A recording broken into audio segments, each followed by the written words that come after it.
My story, I think, is very healing, and I think that people can heal from it, and I think that that's an important thing to have, to know that people can come out of this, because you see so many people who don't, or you have so many family members who don't.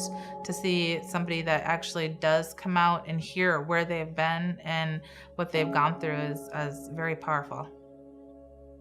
I've had this moment where I was holding this baby, my client's baby, and looking at his eyes and just seeing this is why I'm doing this. This mom is with her baby now, and she had gone in and I got to hold her child, and seeing, the mom's loves and the reunification is awesome. Getting her, hopefully a meeting with her counselor and you, and just, There are a lot of good social workers and attorneys and guardian ad litems that work in ICWA that can understand what a family goes through and understands generational trauma. But there are the people who, maybe have just graduated from college, who don't understand that this is not just this one person. It's probably their parents and probably their grandparents, that have gone through pretty much similar things.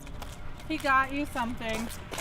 There's not one thing that is a task that I do. I do a range of things. I think the one thing that I do is show up to court, give the rides to court, making sure people follow through with their case plan. But just following through with their case plan is easy, but sometimes you just need that, hey, you can totally do this.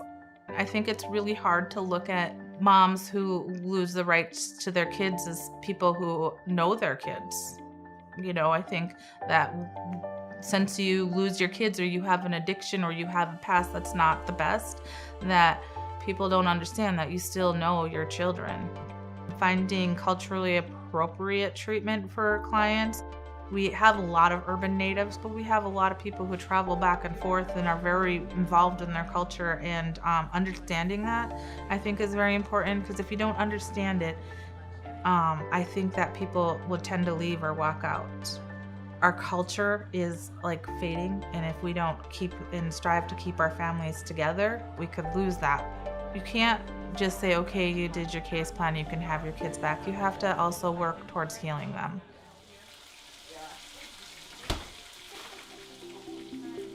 For me, I'm a child who grew up in a foster home, and then I turned around and had my kids in foster care. When my case opened, I had OD'd in a public bathroom with my son.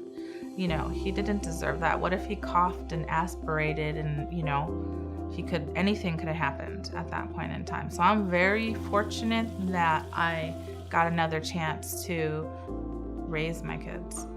When I was reunified with my daughter, 1, she didn't trust me. 2, she was mad. And there gets to a point where, as a parent, you have to be like, okay, I can't apologize anymore, but what I can do is be the best mom to you that I can be now.